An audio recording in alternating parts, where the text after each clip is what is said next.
Debate with suicide. Too deep when I ride. Ruby getting out for the pills that I supply. The screws are bound, flat tires, and a 06 Chevy. Looking like I'm Bloody Mary, sipping codeine and berry. What it do, guys? It is the Wakandan Ambassador, and today we will be discussing how to fix Superman pertaining to the DCEU. So first I want to start out by discussing the main mistake that had previously taken place, and this is, I think, a big gaping mistake, and this is what's causing a lot of the issues with, some fans and some critics. Now, again, this is my opinion, and this is how I would do it. If I was to send Superman as a character in a certain direction, this is how I would do it. So, with that said, the big mistake I believe that has been made is the fact of, this is mainly referring to Zack Snyder's vision when he first started out with Man of Steel. One of his goals was to humanize Superman. He wanted to humanize him. In essence, he didn't want Superman to feel like this unrelatable, godlike, alien that couldn't really relate to us viewers or our audience. And I think this is a mistake. I think Zack Snyder, or whoever came up with the concept, should have went the route of Superman. He doesn't need to be humanized. He can be this god, alien, whatever you want to call it. He doesn't have to be humanized. With his name, Superman, in essence, he is above man.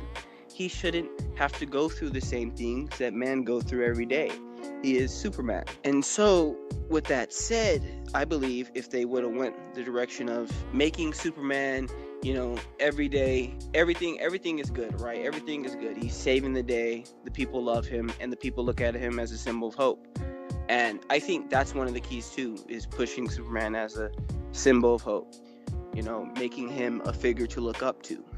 But the thing about that is what makes it so dramatic and what makes it so, so suspenseful is the fact that hope can change any day, and that when a bigger threat arrives, now this is when you humanize Superman.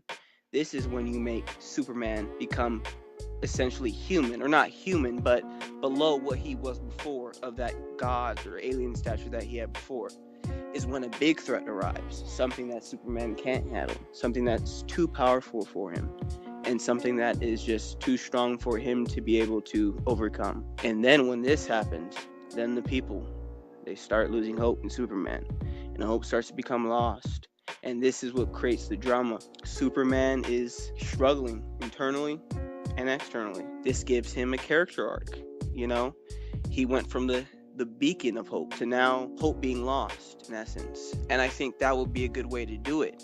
Now, this leads us into the next part of the conversation, which is the proposed Man of Steel sequel, because apparently Warner Brothers wants to develop a Man of Steel sequel. Now, the past is the past. Everything's already written to stone. Superman has become this evil being in the DCEU. Well, maybe not as much now, since he sacrificed himself with Doomsday. He just isn't looked at as the way I would want him to be looked at if I was in charge of the manifestation of the DCEU. But with that said, you can still do a thing where we're playing with hope. Again, in the Man of Steel sequel, you could have a stronger villain, whether that be Brainiac, Darkseid, whatever it may be. And they are just too much for Superman. Superman can't handle it. Brainiac's brain power, he's just too much of a clear genius for Superman. And now we see Superman become lower than what he was. And as I said, the people begin to lose hope. They don't trust him anymore. And this is weighing down on Superman. It shouldn't be, Superman did this bad action, and so now the people don't trust him. No, it should be Superman trying to do something, but he can't do it, because that's what makes him relatable now. We've all been through life where we're in a situation where we can't do something, and it weighs on us, especially when people are counting on you to do it.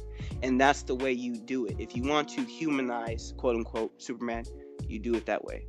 And I personally believe that that's what needs to happen in the Man of Steel sequel.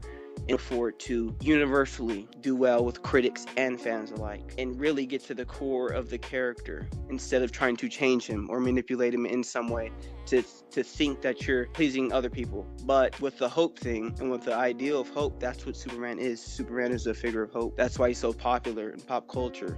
And ever since he came out, Warner Brothers has lost that. He was a bad guy, you know. People didn't like him. He wasn't a symbol of hope. He's dark. He's gritty. Superman shouldn't be dark and gritty. Batman should be dark and gritty. Superman shouldn't. And I think once they get that, their problems with the DCEU will be solved on that level. They still have a lot of other things to fix, which I will address in another video on how to fix the DCEU. But yes, this is essentially what I believe. This is my philosophy. This is my method, and this is what I would do if I was in charge of the DCEU and the direction of the character of Superman. I would do this personally. Let me know if you guys agree on that opinion, and subscribe for reviews, news, comics, and anything else. I'm going to be doing a lot on this channel, and this is my first video, and I hope it does well, and I hope that there are more well videos to come. So thank you, and subscribe for more.